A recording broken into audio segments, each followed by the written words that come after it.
தேவனுடைய பரிசுத்த நாமத்திற்கு துதி கன மகிமை எந்நாளும் உண்டாவதாக. இந்த நாளிலும் தேவனுடைய சமூகத்தில் அமர்ந்திருக்கக்கூடிய தேவனுடைய பிள்ளைகள் ஒவ்வொருவரையும் கிறிஸ்துவின் இனிய நாமத்தினால் வாழ்த்துதல் சொல்லி வரவேற்றுக் கொள்கின்றேன். அவருடைய பாதத்தில் நாம் இன்று செலவழிக்கக்கூடிய ஒரு சில மணித்துளிகள் நம்மை பரலோகத்தின் பாதையில் கிட்டி சேர்ப்பதற்கும் பரலோகத்தின் ஐஸ்வர்யங்களுக்கு நம்மை தகுதிப்படுத்துவதற்கும் அமையும் என்று நான் கிறிஸ்துவுக்குள் நிச்சயமாக நம்புகின்றேன். மறுபடியும் வருகை தந்திருக்கக்கூடிய உங்கள் ஒவ்வொருவரையும் தேவனுடைய நாமத்தினால் வாழ்த்துதல் சொல்லி வரவேற்றுக் கொள்கின்றேன். குழந்தைகள் வித்தியாசமான ஒரு சூழலில் பிறப்பதை குறித்து நான் ஒரு சில நாட்களுக்கு முன்பதாக என்னுடைய வாட்ஸ்அப்பில் பார்த்து கொண்டிருந்தேன். சற்றும் எதிர்பாராத விதத்தில் குழந்தைகள் பிரசவிக்கப்படுகின்றார்கள். முசாம்பியா என்று சொல்லக்கூடிய நாட்டில் ஒரு பெண்மணி எலிவேட்டரில் அந்த மின் படியில் அவள் சென்று கொண்டிருக்கும் பொழுது பிரசவித்தாள். ஆச்சரியமாக இருந்தது. ஷாப்பிங் சென்டரில், போஸ்ட் ஆபீஸில், இந்தியன் ரயில்வே ஒரு குறிப்பை அதில் போட்டிருந்துச்சு. அந்த கழிவறையில் ஒரு பெண் பிரசவித்தாள். ஒரு சில மாதங்களுக்கு முன்பாக 15 எடை உள்ள ஒரு பிள்ளை, ஒரு குழந்தை மதுரை ராஜாஜி மருத்துவமனையில் பிரசவிக்கப்பட்டது. அதிசயமான நிலையில் குழந்தைகள் பிறப்பதும் அதை பிரசவிப்பதையும் நான் பார்த்தேன். வேதத்தில் ஒரு அதிசயமான நிலையை என்னால் பார்க்க முடிந்தது. கல்லறையில் பிறந்த ஓர் குழந்தையை பற்றி வேதம் சொல்லுகின்றது. கல்லறையில் பிறந்த ஓர் குழந்தை, ஒரு நபர். யோவானின் புத்தகம் 19வது அதிகாரம் 38வது வசனத்தில் கிறிஸ்துவோடு நெருங்கி பழகின பலர் அந்த சிலுவை மரணத்துக்கு முன்பதாக அவரை கைவிட்டு அவரை விட்டு வெகு தூரம் சென்று போயினர். அவருக்கு அந்தரங்க சீடனாக இருந்த அந்த சீமோனும் யோசேப்பும், அவரை இரவில் சந்தித்த நிக்கதேமுவும் அவருடைய சரீரத்தை பெற்று யூதர்கள் எப்படி ஒரு மரணத்தை, ஒரு நபரை புதைப்பார்களோ அந்த முறையின்படி அடக்கம் செய்தார்கள். 41வது வசனம் அதே அதிகாரத்தில் என்ன சொல்லுகின்றது? கிறிஸ்து அறையப்பட்ட இடத்தில் ஒரு தோட்டம் இருந்தது. அதன் அருகிலே ஒருவனும் ஒரு காலமும் வைக்கப்பட்டிராத ஒரு கல்லறை இருந்தது. What a strange place to be crucified. கல்லறை ஒரு பக்கம், அதற்கு மிக நெருங்கிய நிலையில் பக்கத்திலேயே ஒரு தோட்டமும் இருந்தது. கல்லறை இருக்கக்கூடிய இடத்தில் தோட்டமும், தோட்டம் இருக்கக்கூடிய இடத்தில் கல்லறையும் அமர்ந்திருந்தது. தேவனுக்கு பிரியமானவர்களே, கல்லறையும் தோட்டமும் அருகருகே இருந்தது.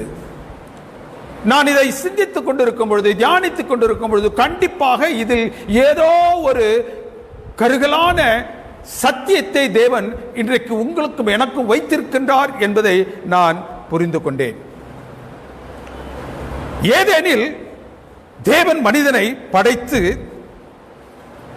அவனை ஒரு அழகிய தோட்டத்திற்குள்ளாக வைத்தார். அங்கு 2 விருட்சங்களை அவர் வைத்தார். அதில் ஒன்று ஜீவ விருட்சத்தின் கனியை தாங்கக்கூடிய ஒரு விருட்சம் மரம், இன்னொன்று நன்மை தீமை அறிவதற்காக தேவன் கொடுத்த இன்னொரு மரம்.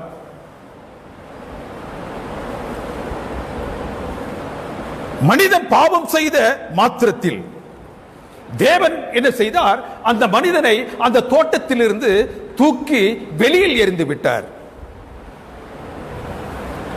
அதோடு அவர் நிறுத்திக் கொள்ளாமல் தோட்டத்திற்குள் வரக்கூடிய அந்த வழியை அவர் அடைத்தார். அந்த கிழக்கு வாசலில் கேருபீன்களை நிறுத்தினார். சுடரொளி பட்டயத்தோடு கூடிய அந்த கேருபீன்கள் அந்த வாசலில் நின்று கொண்டிருந்தார்கள். யோசித்து பார்த்த ஒரு சாதாரண கீழ்ப்படியாமை என்று சொல்லக்கூடிய ஒரு பாவத்திற்கு இவ்வளவு பெரிய தண்டனையா? தோட்டத்திலிருந்து அவர்கள் தூக்கி எறியப்பட்டதோடு கூட அவர்கள் மறுபடியும் அந்த தோட்டத்தில் வந்துவிடக் கூடாது என்பதற்காக சுடரொளி பட்டயத்தோடு கூடிய தூதர்களை அங்கு தேவன் நிறுத்தினான். கீழ்ப்படியாமை என்ற சிறிய குற்றத்திற்காக அவர்களை தூரே துரத்திவிட்டு வழியை அடைத்து பட்டயத்தை வைத்தார். What a cruel God is he! எவ்வளவு கொடூரமான தேவன்! தேவனுக்கு பிரியமானவர்களே, இந்த வேதத்தின் பகுதியை நன்றாக தியானித்து பார்ப்போம் என்றால் தேவன் கொடூரமானவரா, அல்லது தேவன் நீதி பாராட்டக்கூடியவரா, அல்லது தேவன் எவ்வளவு தூரத்திற்கு ஒரு பாவியை நேசிக்கக்கூடியவர் என்பதை நாம் அறிந்து கொள்ளலாம். It was not an act of atrocity. It was an act of mercy. தேவன் ஆதாமையும் ஏவாளையும் உண்டாக்கினார். அவர்கள் நித்திய காலம் வாழ வேண்டும், சாவாமை தழைத்தவராக அவர்கள் வாழ வேண்டும் என்பதற்காக அவர் அந்த ஜீவ விருட்சத்தின் கனியை வைத்தார். அவர்கள் அந்த ஜீவ விருட்சத்தின் கனியை புசித்து சாகாமையை அவர்கள் தங்களில் நிறுத்திக் கொண்டிருக்கும் பொழுது இங்கு தேவன் என்ன செய்கின்றார்? அந்த அந்த நன்மை தீமை அறியக்கூடிய அந்த விருட்சத்தின் கனியை புசித்த மாத்திரத்தில் அவர்கள் என்ன செய்ய வேண்டும்? பாவிகளாக மரிக்க வேண்டும்.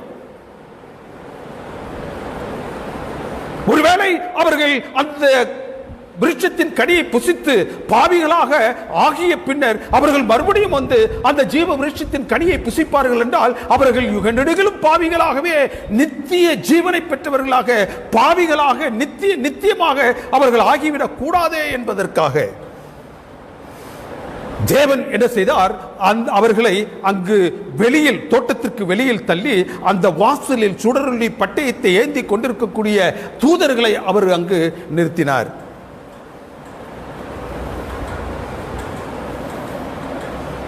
தேவனுக்கு பிரியமானவர்களே, ஏன் ஆதாம் ஏவாள் தோட்டத்திற்குள் வருவது தடை செய்யப்பட்டது? பாவத்திற்கு பிறகு ஏதேன் தோட்டத்துக்கு வருவது என்றால் அதற்கென்று தேவன் ஒரு நியதியை வைத்திருந்தார். பாவத்திற்கு பிறகு தேவன் ஆசீர்வதித்து வைத்திருக்கக்கூடிய அந்த ஏதேன் தோட்டத்திற்குள்ளாக அவர்கள் மறுபடியுமாக வர வேண்டும் என்றால் அவர்கள் அந்த சுடரொளி பட்டயத்தை தாண்டி வர வேண்டும். இந்த விருட்சத்தின் கனியை நீங்கள் புசிக்கும் நாளில் சாகவே சாவீர்கள் என்று பரலோகம் அவர்களுக்கு கொடுத்திருந்த அந்த எச்சரிப்பாகிய மரணத்தை அவர்கள் தாண்டி வர வேண்டும்.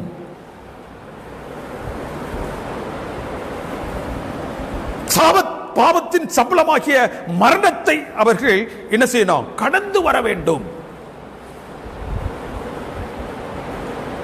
There was an access to enter into Garden of Eden. அந்த ஏதேன் தோட்டத்திற்கு அவர்கள் மறுபடியும் வருவதற்கான ஒரு வழி இருந்துச்சு. என்ன வழி?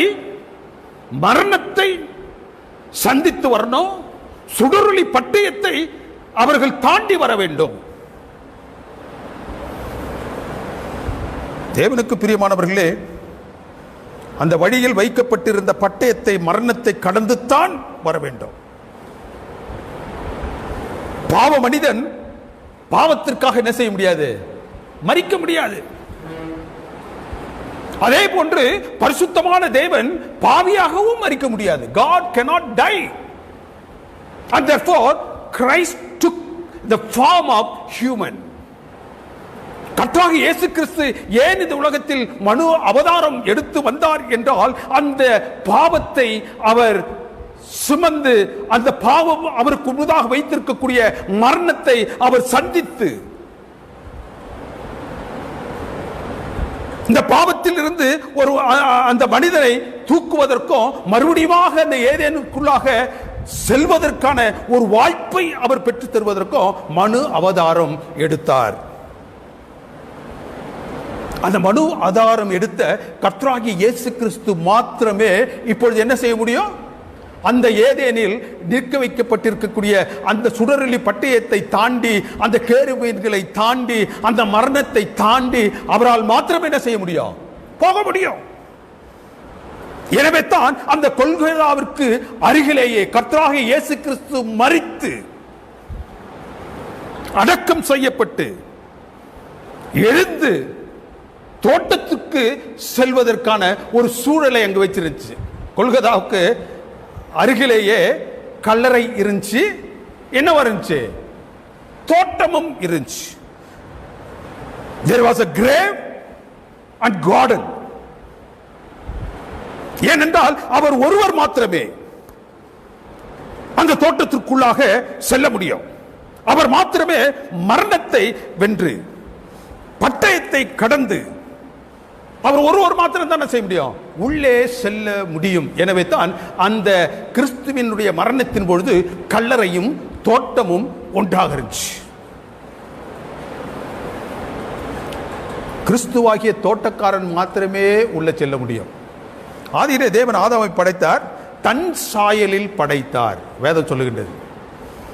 சகலத்தையும் அவர் படைத்து அந்த சகலத்தையும் ஆதாமினுடைய ஆளுகைக்குள்ளாக அவர் கொடுத்தார்.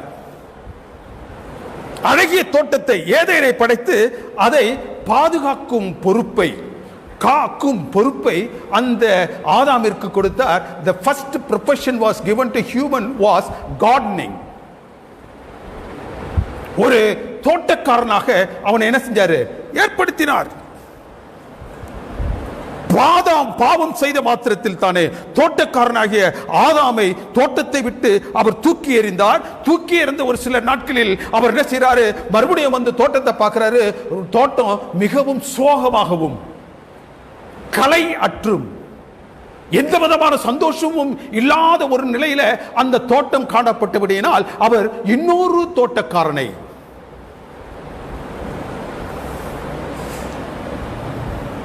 தோட்டக்காரனை தோட்டத்திற்கு கொண்டு வர அவர் விரும்பினார். அதற்கு ஒரே வழி யாரு? இரண்டாம் ஆதாம். இரண்டாம் ஆதாம் ஆகிய கிறிஸ்துவை அந்த தோட்டத்திற்கு தோட்டக்காரனாக, அந்த சுடரொளி பட்டயத்தை தாங்கிக் கொண்டிருக்கக்கூடிய அந்த கேருவின்களை தாண்டி மரணத்தை, பாவத்திற்கு செலுத்தப்பட வேண்டிய அந்த மரணத்தை வெற்றி சிறந்து அவர் ஒருத்தர் தானே செய்ய முடியும்? போக முடியும். இரண்டாம் ஆதாமாக, இரண்டாம் தோட்டக்காரனாக அவர் உள் நுழைகின்றார். ஆதியாகமம் 3:15 என்னுடைய நிறைவேற்றம் இதுதான். ஆதாமை தேவன் தன் சாயலாக படைத்தார். தோட்டக்காரன் பணியை அவனுக்கு கொடுத்தார். அந்த தோட்டக்காரன் பணியில் அவன் சரியான நிலையில் நிற்காததினால் அவனை தூக்கி எறிந்தார். மறுபடியும் அவர் தன்னையே தோட்டக்காரனாக பாவித்து அவர் மறுபடியும் என்ன செய்கிறார்? ஏதேன் தோட்டத்திற்குள்ளாக வருகின்றார்.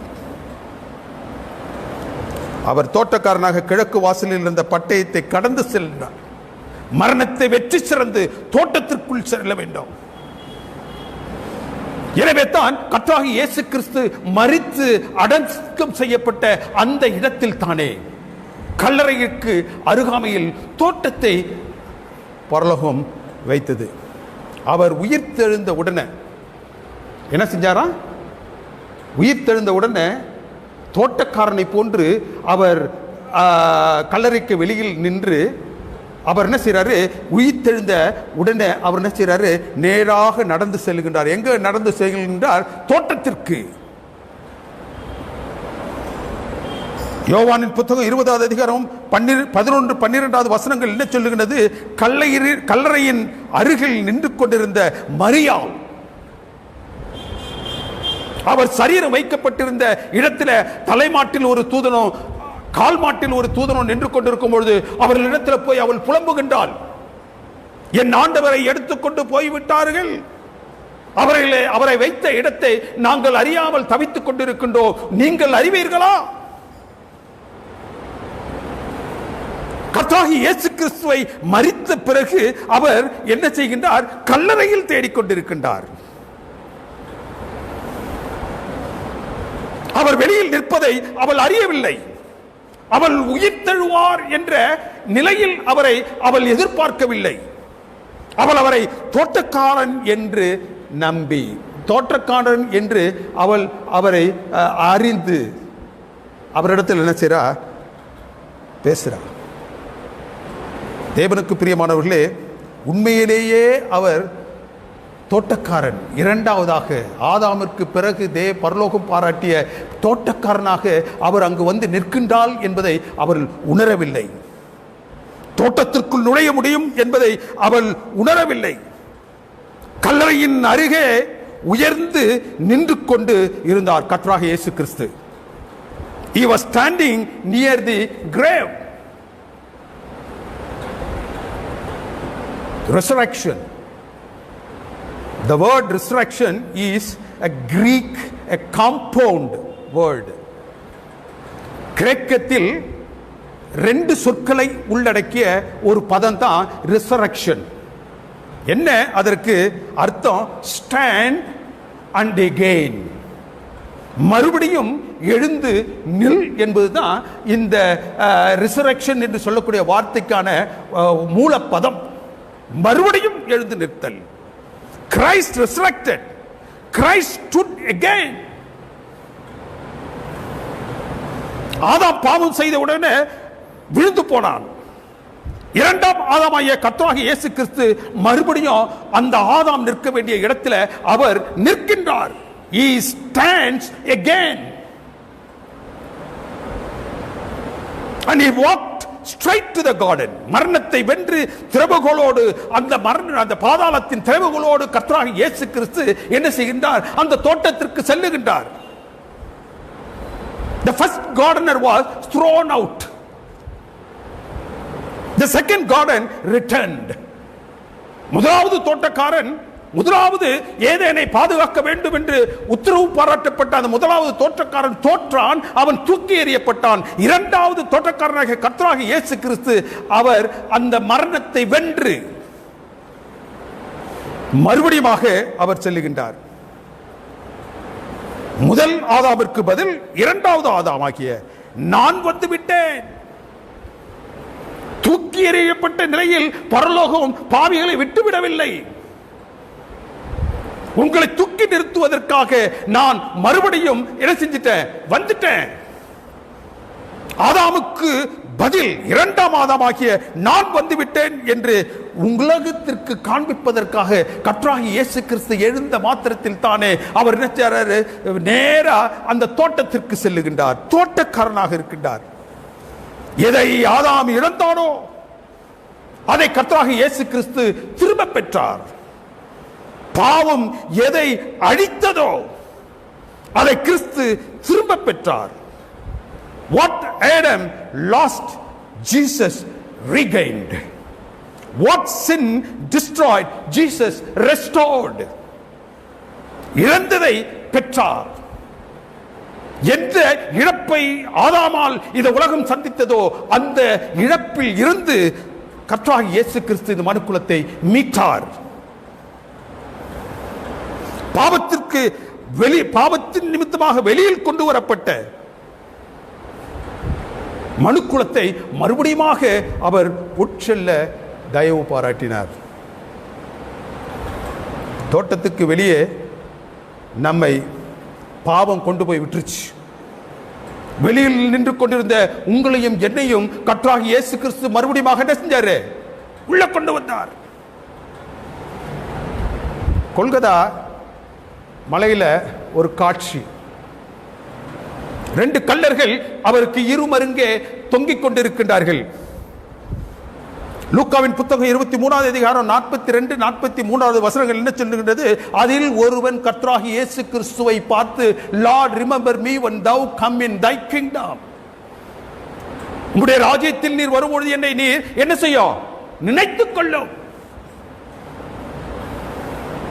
அதற்கு கர்த்தராகிய இயேசு கிறிஸ்து எப்படி பதில் கொடுத்தாருன்னா, நான் உன்னை நிறைவு கூறுவது மாத்திரமல்ல, அதற்கு மேல நான் இப்ப செய்ய போறேன். I'm going to do something that you are not even thought of it. நான் இதுவரை தனிப்பட்ட முறையில் யாருக்கும் கூறாத இருந்த ஒன்றை உனக்கு வாக்குத்தத்தமாக கொடுக்க போகின்றேன் அப்படின்ட்டு என்ன சொல்றாரு? thou shall be with me in paradise. நீ பரதேசில் என்ன செய்வாய்? காணப்படுவாய். நீ என்னோடு பரதேசில் இருப்பாய். இந்த பரதேஸ் என்று சொல்லக்கூடிய இந்த பதம் புதிய ஏற்பாட்டில் 3 இடத்தில் வருகிறது. அது என்ன அர்த்தத்தை கொண்டதாக வருகின்றது என்றால், பரதேஸ் என்றால் ஈடன், ஏதேன் அல்லது தோட்டம்.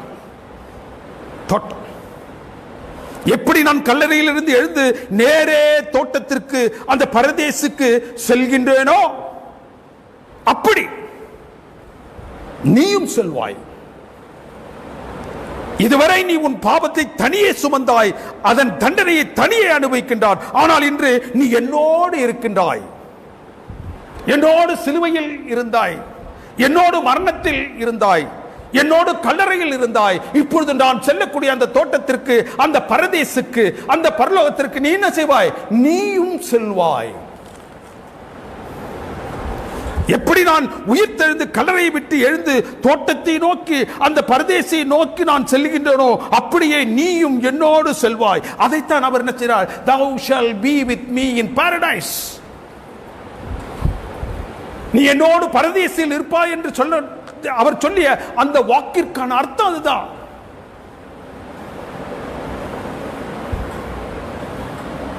From grave he went straight to garden.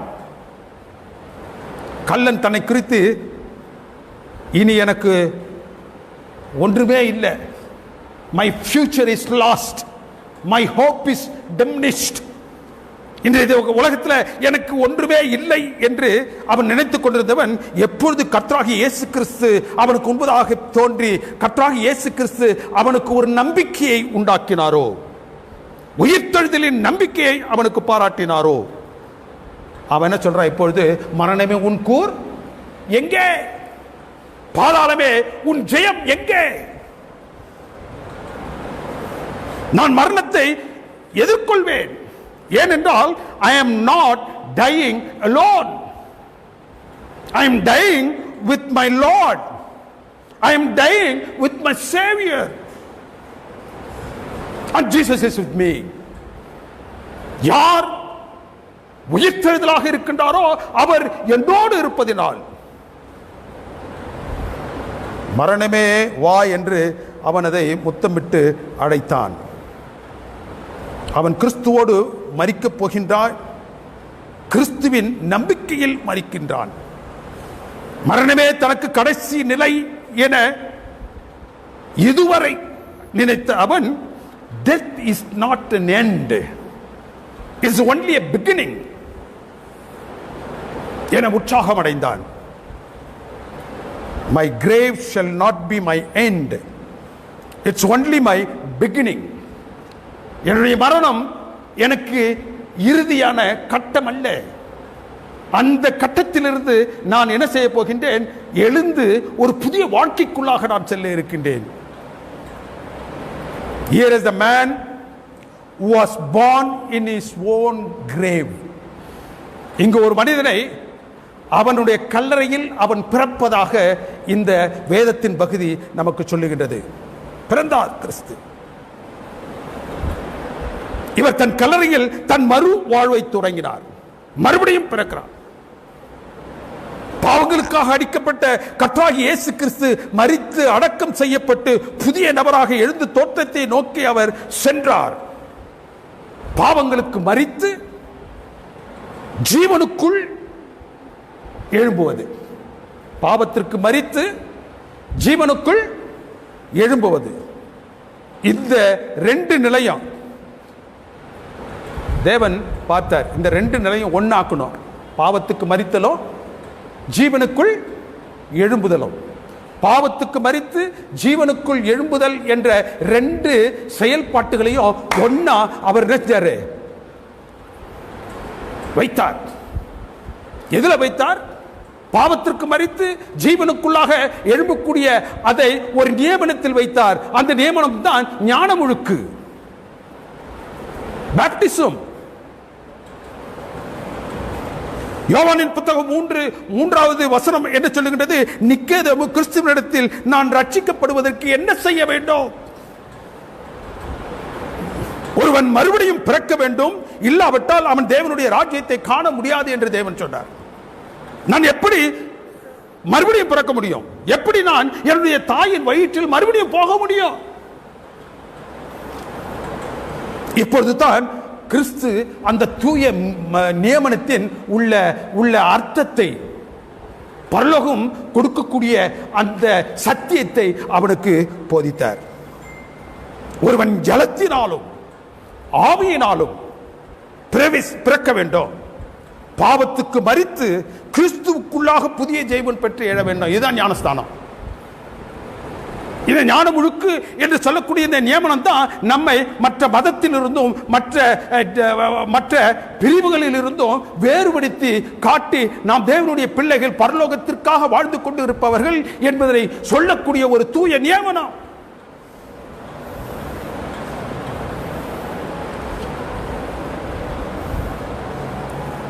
கிறிஸ்து கல்லறையில் எழுந்து தோட்டத்துக்குள்ளாக நடந்தார் என்பதை, மரணத்தில் இருந்து எழுந்து பரதேசுக்குள்ளாக அவர் சென்றார். பரதேசுக்கு செல்ல விரும்பும் அனைவரும் என்ன செய்யணுமா?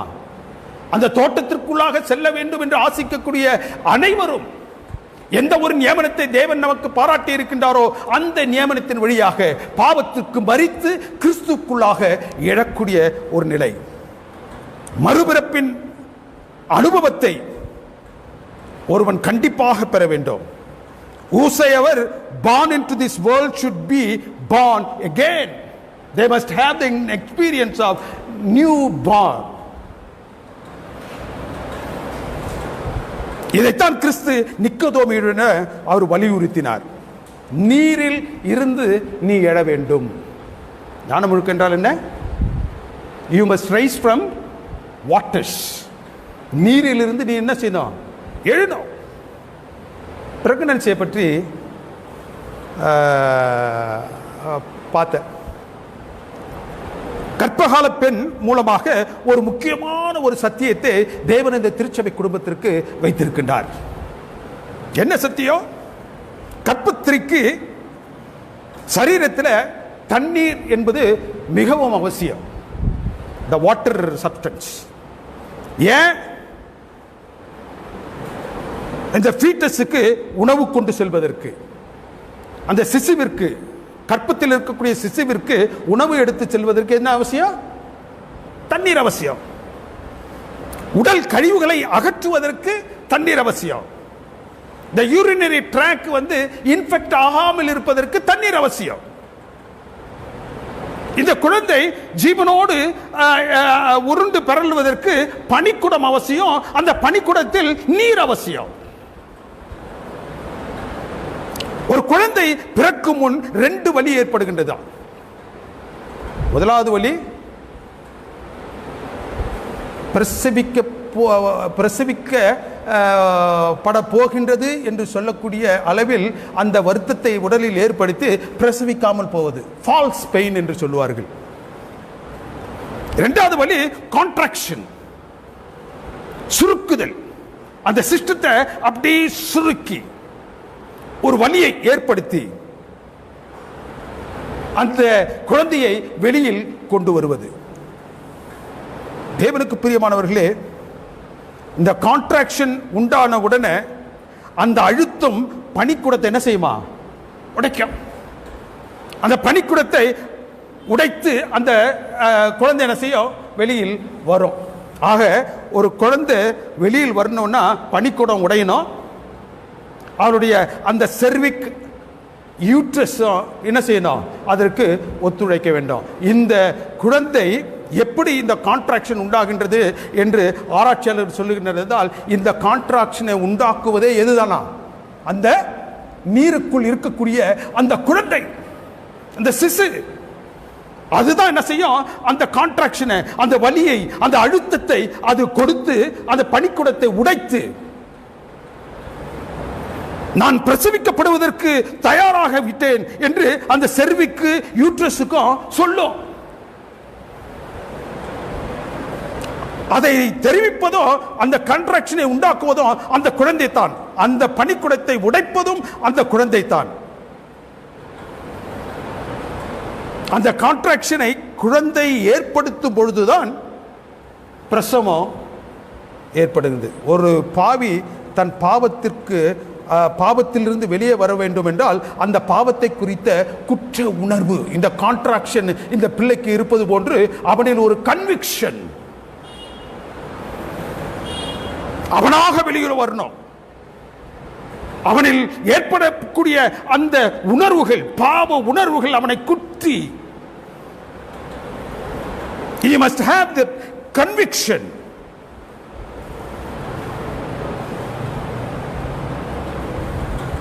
இதைத்தான் கன்விக்ஷன் என சொல்லுகின்றோம். ஒரு குழந்தை வெளிவர பனிக்குடத்தை உடைக்க கான்ட்ராக்ஷன் எவ்வளவு அவசியமோ, ஒரு பாவி பாவத்திலிருந்து வெளிவருவதற்கு கன்விக்ஷன் அவசியம். அந்த கான்ட்ராக்ஷனை குழந்தை ஏற்படுத்துவது போல் இந்த கன்விக்ஷனை அந்த பாவி ஏற்படுத்த வேண்டும். அவனில் ஒரு உணர்வு ஏற்பட வேண்டும். ஆவியானவர் அந்த உணர்வை அவனுக்குள் ஏற்படுத்துகின்றார். எவன் ஒருவன் தன்னுடைய பாவத்தை நினைத்து அந்த பாவத்திற்காக வருந்துகின்றானோ அவனின் ஆவியானவர் கிரியை செய்து என்ன செய்கின்றார்? அந்த பாவத்திலிருந்து வெளியே வருவதற்கான ஒரு முகாந்திரத்தை ஆவியானவர் அவனுக்கு கொடுக்கின்றார். தேவனுக்கு பிரியமானவர்களே, குழந்தை பனிக்குட நீரிலிருந்து வெளியில் வருவது போல a convicted sinner should come out of waters. எப்படி அந்த பனிக்குடத்தின் நீரிலிருந்து அந்த குழந்தை வெளியில் வருகின்றதோ, ஜீவனை பெற்றதாக இந்த உலகத்தை பார்க்கக்கூடிய நிலையில் அது வெளியில் வருகின்றதோ, அதே போன்று பாவத்திற்கு மரித்து அந்த பரிசுத்த ஞானமுழுக்கு என்ற அந்த நியமனத்தின் வாயிலாக அந்த நீரில் இருந்து அவன் என்ன செய்யணும்? வெளியில் வரணும்.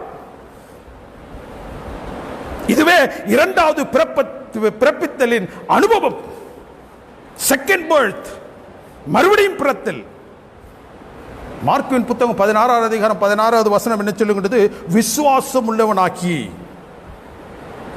அடுத்து என்ன சொல்லுது? ஞானஸ்நானம் பெற்றவன் ரட்சிக்கப்படுவான். யார் ரட்சிக்கப்படுவான்? விசுவாசம் உள்ளவனாகி. இரண்டாவது என்ன? யார் ஒருவன் ஞானஸ்தானம் பெறுகின்றானோ.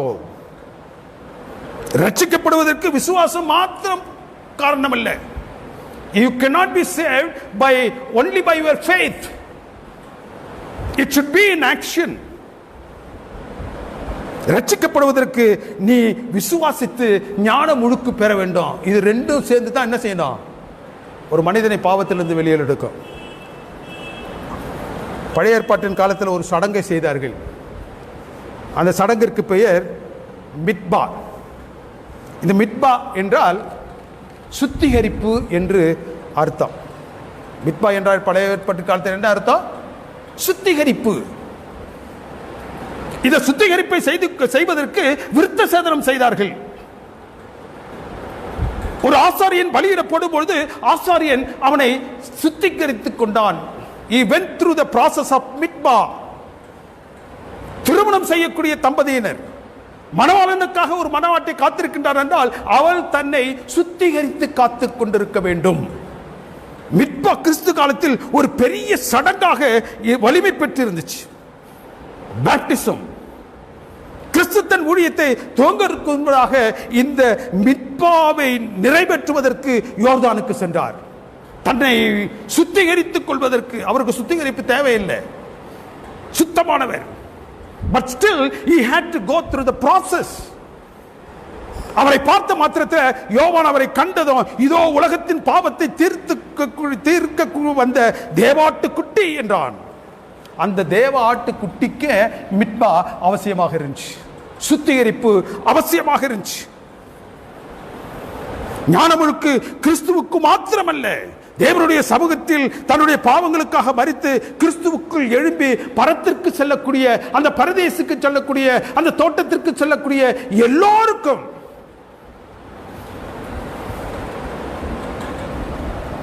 பழைய ஏற்பாட்டுக்கு நோவாவை பற்றி நாம் படிக்கிறோம்.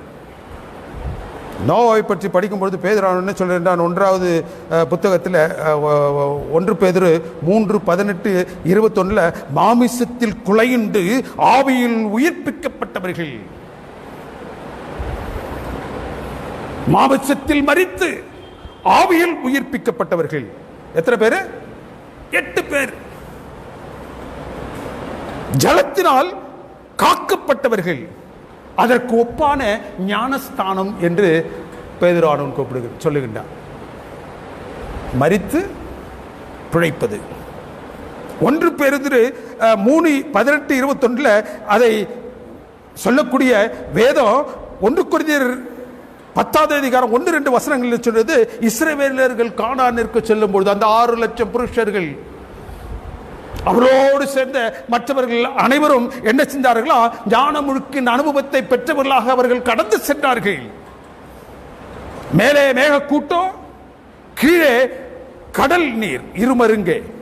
அவர்கள் அது வழியாக சென்றார்கள், ஞானமுழுக்கின் அனுபவத்தை அவர்கள் பெற்றார்கள்.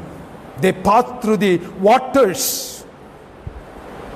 மணாளனாகிய கர்த்தராகிய இயேசு கிறிஸ்து வரும்பொழுது அவரோடு சேர்ந்த மணவாட்டியாக திருச்சபைக்கு மிட்பா என்பது அவசியம், சுத்திகரித்தல் என்பது அவசியம்.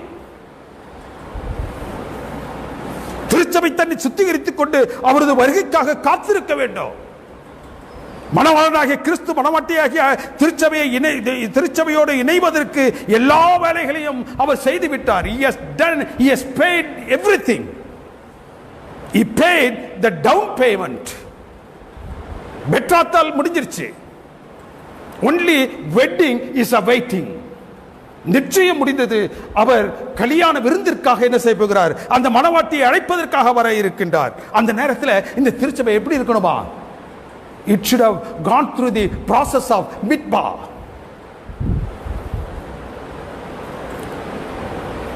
The baptism causes 2 things. இந்த ஞான முழுக்கு என்பது 2 காரியத்தை செய்து, God drowns your enemy and he lifts you up. ஞானஸ்நானம் என்ன செய்தா? ஞானஸ்நானம் என்ன செய்து நம்முடைய விரோதியாக்கிய அந்த பாவத்தை அவர் என்ன செய்றாரு, தண்ணியிலே முழுக்கி அடிக்கின்றார். பிறகு அவர் என்ன செய்கிறார், தேவன் தன்னுடைய பிள்ளையாக அந்த மகனையோ மகளையோ வெளியே என்ன செய்கிறாரு, கொண்டு வருகிறார். He drowns our enemy and he lifts you up. நாம் நம்முடைய பழைய பாவமாகிய சத்துருவை முழுக்கடித்து நம்மை பாவ படுகொலியிலிருந்து அவர் நம்மை தூக்குகிறார். இதுதான் மிட்பா, இதுதான் பேப்டிசம், இதுதான் ஞான முழுக்கு நியமனம். ரோமரின் புத்தகம் 6வது அதிகாரம் 4வது வசனம் என்ன சொல்லுகின்றது, கிறிஸ்து மரித்தோரிலிருந்து எழுப்பப்பட்டது போல் நாமும் எழுப்பப்படுவோம். எப்படி? ஞான முழுக்கின் மூலமாக, ஞானஸ்தானத்தின் மூலமாக. ரோமருக்கு எழுதின நிருபத்தில் 6வது அதிகாரம் 4-5வது வசனம் என்ன சொல்லி, 4வது வசனம் என்ன சொல்றது, கிறிஸ்துவோடே நாம் அடக்கம் பண்ணப்பட்டது போல. 5வது வசனம் என்ன சொல்கிறது, உயிர்த்தெழுதலின் சாயலிலும் அவரோடு நாம் இணைக்கப்பட்டிருப்பதனால் அவர் எவ்வாறு உயிர்த்தெழுந்து எழுந்தாரோ அதே போன்று நீங்களும் நானும் உயிர்த்தெழுவோம். தேவனுக்கு பிரியமானவர்களே, why the sepulchre was near the garden? கல்லறை அருகே ஏன் தோட்டம் இருந்துச்சு? ஏன் இருந்துச்சு? ஏன் இருந்துச்சு? கல்லறை ஒரு மனிதனின் முடிவை சொல்லக்கூடியது, தோட்டம் ஒரு மனிதனின் துவக்கத்தை சொல்லக்கூடியது. அந்த முடிவையும் துவக்கத்தையும் கர்த்தராகிய இயேசு கிறிஸ்து ஒன்று சேர்த்தார். Sepulchre signifies the end of life. Garden signifies the beginning of life. கிறிஸ்து மரித்தவுடன் கல்லறையில் தங்கி இருக்க வேண்டும். ஆனால் அவர் அப்படி தங்கல. கல்லறை அவருக்கு ஒரு முடிவு கட்டக்கூடிய இடம் அல்ல, துவங்கும் இடம். அவர் கல்லையில் இருந்து வெளியில் வந்து நடந்து ஒருவன் பாவத்திலிருந்து வெளிவந்து புதிய வாழ்விற்குள்ளாக அவன் நுழைவது போன்று அவர் எழுந்து அந்த தோட்டத்திற்குள்ளாக, பரதேசுக்குள்ளாக அவர் கடந்து சென்றார். கிறிஸ்து தன் கல்லறையில ஒருவனுடைய முடிவையும் துவக்கத்தையும் ஒன்று சேர்த்தார். He brought two things together, tomb and womb together. கல்லறையையும் கருவறையும் அவர் என்ன செஞ்சாரு? ஒன்று சேர்த்தார். எதன் மூலமாக? ஞானமுழுக்கு என்று சொல்லக்கூடிய அந்த நியமனத்தின் மூலமாக. The man who was buried in the tomb, for him the tomb has become womb for his new birth. அவன் மறுபடியும் பிறப்பதற்காக எந்த கல்லறையில் அவன் தன்னை ஒப்பு கொடுத்தானோ அந்த கல்லறையை அவர் கருவறையாக மாற்றினார். தேவனுக்கு பிரியமானவர்களே, கல்லறையில் பிறந்த அவன் எழுந்து தோட்டத்தை நோக்கி போனார். கர்த்தராகிய இயேசு கிறிஸ்து கல்லறையில் இருந்து எழுந்து எங்க போனாரா? தோட்டத்தை நோக்கி, பரதேசி நோக்கி. கல்லறையிலிருந்து வெளி வந்து நடந்து சென்றது. பாவத்திலிருந்து வெளிவந்து ஒரு மனிதன் புது வாழ்க்கையை மேற்கொண்டு அவன் கடந்து செல்வது பரத்தை நோக்கி. இதுதான் ஞானஸ்தானம். மத்தேயு 3:16 என்ன சொல்லுகிறது? இயேசு கிறிஸ்து ஞானஸ்தானம் பெற்று அவர் வெளியில் வரும்பொழுது அவருக்கு துணை செய்வதற்காக பரலோகம் ஒரு ஆள் அனுப்பிருச்சு. கர்த்தராகிய இயேசு கிறிஸ்து ஞானமுழுக்கு பெற்று அவர் வெளியில் வரும்பொழுது அவருக்கு துணை செய்வதற்கு ஞானமுழுக்கின் மூலமாக ஒரு மனுஷன் தன்னுடைய பாவத்திற்கு மரித்து கர்த்தராகிய இயேசு கிறிஸ்துவுக்குள்ளாக எழும்புகின்றான். அந்த இறை தத்துவத்தை நாம் பார்க்கும் பொழுது என்ன சொல்லுகின்றது? அவன் வெளியில் எழுந்த பிறகு பரலோகம் அவனை அப்படியே விட்டுறதில்லை. என்ன செய்தான்? இன்னொன்று அதுதான் நிக்கதேமு சொன்னாரு, நீ ஜலத்தினாலும் வேற ஒன்று எதனாலும் பிறக்கணும், ஆவியினாலும் பிறக்க வேண்டும். கர்த்தராகிய இயேசு கிறிஸ்து அந்த ஞான முழுக்கு பெற்று எழுந்த மாத்திரத்தில் தானே பரிசுத்த ஆவியானவர் நினைச்சாரு, புறாவை போல் அவர் மீது வந்து இறங்கினார்.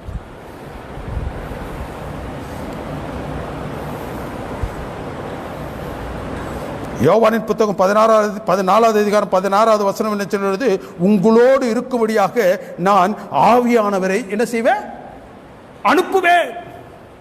அந்த ஆவியானவர் உங்களில் என்ன செய்வார்? உங்களுடைய பாவங்களை உங்களுக்கு உணர்த்தி அந்த பாவத்திலிருந்து நீங்கள் விடுதலை பெறுவதற்கான வழியை காட்டுவார்.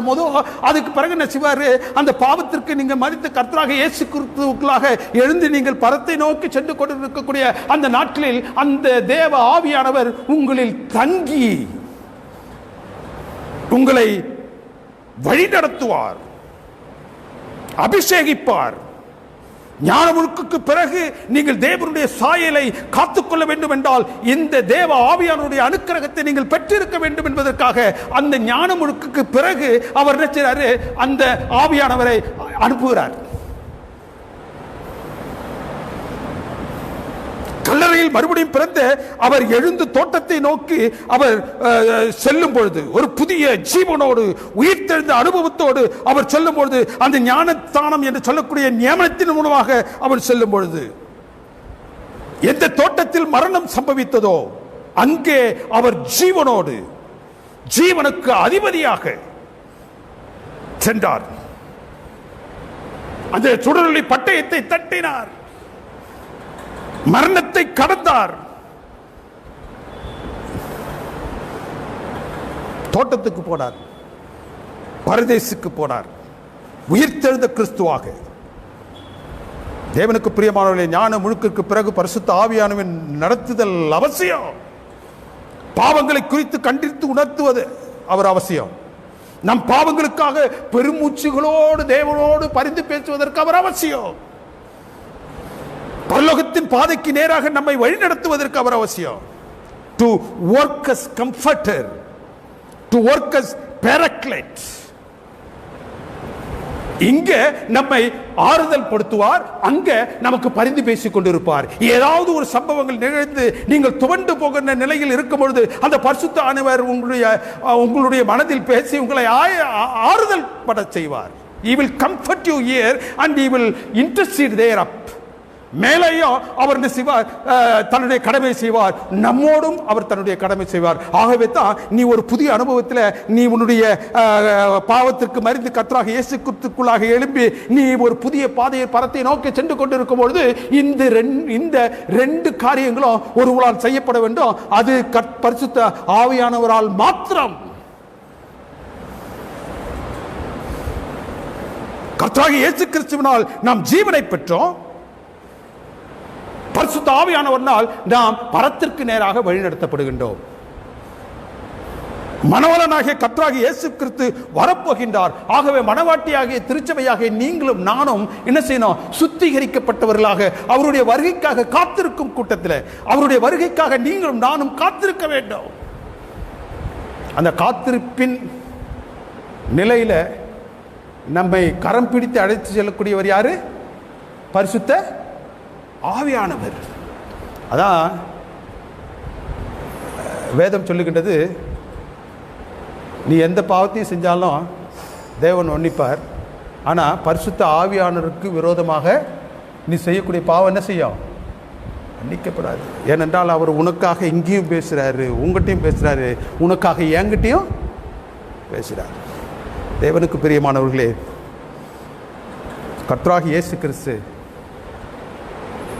ஆதாமின் வழியாக நாம் இழந்ததை நமக்கு அவர் பெற்று தந்தார். ஆதாமின் மூலமாக நாம் அந்த தோட்டத்தை விட்டு வெளியில் துரத்தப்பட்டோம். அவர் நம்ம என்ன செய்கிறார்? மறுபடியும் பரத்திற்கு, அந்த பரதேசுக்கு அழைத்து செல்லும்படியாக எல்லா நற்காரியங்களும் நமக்காக செய்திருக்கின்றார். இன்றைக்கு நீங்களும் நானும் அந்த பரத்திற்கு செல்ல வேண்டும் என்றால் என்ன செய்யணும்னா, உங்களையும் என்னையும் நாம் என்ன செய்யணும்? பரிசுத்தமாக என்ன செய்யணுமா? காத்து கொள்ள வேண்டும். கர்த்தராகிய இயேசு கிறிஸ்து சீக்கிரமாக வரப்போகின்றார். நாம் அனைவரும் பரத்தில் சேர்க்கப்பட நம்மை ஒப்புவித்தவர்களாக இந்த நாளில் கடந்து செல்வோம். தேவன் தாமே நம் ஒவ்வொருவரையும் ஆசீர்வதித்து வழி நடத்துவாராக. நாம் அமர்ந்த வண்ணமாக ஜெபிப்போம். எங்களை அன்பாக நேசித்து வழிநடத்தும் பரிசுத்தமிக்க பரமபிதாவே, இந்த அருமையான தியான வேலைக்காக நாங்கள் உம்மை ஸ்தோத்திரிக்கின்றோம். இந்த நாளிலும் தேவரீர் நாங்கள் இழந்த, ஆதாமின் மூலமாக இழந்த அந்த நல்ல ஸ்லாக்கியங்களை, பரத்தை கர்த்தராகிய இயேசு கிறிஸ்துவின் மூலமாக நாங்கள் பெறுகின்றோம் என்ற ஒரு சத்தியத்தை இந்த நாளில் நீர் எங்களுக்கு கொடுத்தமைக்காக நாங்கள் உம்மை ஸ்தோத்திரிக்கின்றோம், துதிக்கின்றோம். சுவாமி, இப்பொழுதும் எங்களுடைய பாவங்கள், குற்றங்கள், குறைகள், மீறுதல்கள் யாவற்றையும் நீர் எங்களுக்கு தயவாக மன்னித்து எங்கள் அன்பின் தெய்வமே நாங்கள் உங்களுடைய பிள்ளைகளாக மறுபடியும் எழுப்பப்பட, எங்களுடைய வாழ்க்கையில் பரலோகத்தின் பாதையில் நாங்கள் பரிசுத்த ஆவியானவர்களால் தேற்றப்பட, பரிசுத்த ஆவியானவர்களால் பரலோகத்திலே பரிந்து பேசப்பட எங்கள் அன்பின் தெய்வம் இந்த நாளில் எங்களுக்கு தயவு செய்யும்படியாக உடைய பாத்திரங்களை எங்களை ஒப்புக் கொடுக்கின்றோம். தலை தாழ்த்தி நிற்கக்கூடிய ஒவ்வொரு பிள்ளைகளையும் நீர் ஆசீர்வதித்தருளும். ஆங்காங்கே பல்வேறு நாடுகளிலிருந்து இந்த செய்தியை கேட்டுக்கொண்டு இருக்கக்கூடிய பிள்ளைகளுக்காக நாங்கள் உம்மை ஸ்தோத்திரிக்கின்றோம். அவர்களையும் அவருடைய குடும்பங்களையும் நீர் ஆசீர்வதித்தருளும். நீர் சீக்கிரமாக வர இருக்கின்றீர். நாங்கள் மறுபடியுமாக தேவரீர் உம்மை சந்திக்கக்கூடிய ஒரு நாளை நாங்கள் எதிர்நோக்கி இருக்கின்ற சுவாமி, அந்த நாள் மிக சமீபத்தில் எங்களுக்கு முன்பதாக நிற்பதற்காக நாங்கள் உம்மை ஸ்தோத்திரிக்கின்றோம். அந்த நாள் சம்பவிக்கும் பொழுது இதோ இவருக்காக காத்திருந்தும் இவருடைய ரட்சிப்பிலே களி கூறுவோம் என்று சொல்லக்கூடிய கூட்டத்தாருடைய நாங்கள் ஒவ்வொருவரும் அந்த இடத்தில் காணப்பட எங்கள் அன்பின் தெய்வம் எங்களுக்கு தயவு செய்யும்படியாக உடைய பாதத்தில் எங்களை ஒப்புக் கொடுக்கின்றோம். மறுபடியும் இன்னொரு விஷயம் உடைய பாதத்தில் எங்களை தாழ்த்தி வெறுமையாக்கி உம்முடைய கிருபைகளுக்காக எங்களை ஒப்புக் கொடுக்கின்றோம். ஏற்றுக்கொள்ளும் வழிநடத்தும் கிறிஸ்துவின் வழியாய் வேண்டுதல் செய்கின்றோம் எங்கள் பரிசுத்தமிக்க பரமபிதாவே, ஆமென். என் ஆத்மாவே கர்த்தரை ஸ்தோத்ரி, என் முழு உலகமே அவர் பரிசுத்த நாமத்தை ஸ்தோத்ரி. என் ஆத்மாவே கர்த்தரை ஸ்தோத்திரி, அவர் செய்த சகல உபகாரங்களையும் மறவாதே. சுவாமி ஆமென். நம்முடைய கர்த்தராகிய இயேசு கிறிஸ்துவினுடைய கிருபையும் பிதாவுடைய அன்பும் பரிசுத்த ஆவியானுடைய அந்யோன்ய ஐக்கியம் சிநேகமும் நம் அனைவரோடும் விசேஷமாக இந்த நாளில் வரத்திட்டப்பட்ட தேவரீர் தமது பிள்ளைகளோடும் அவருடைய குடும்பங்களோடும் இந்த செய்தியை ஆங்காங்கு பல்வேறு இடங்களிலிருந்து கேட்டுக்கொண்டிருக்கக்கூடிய அன்பான பிள்ளைகளோடு அவருடைய குடும்பங்களோடும் இன்றும் என்றும் சதா காலங்களிலும் இருப்பதாக. ஆமேன், ஆமேன், ஆமேன்.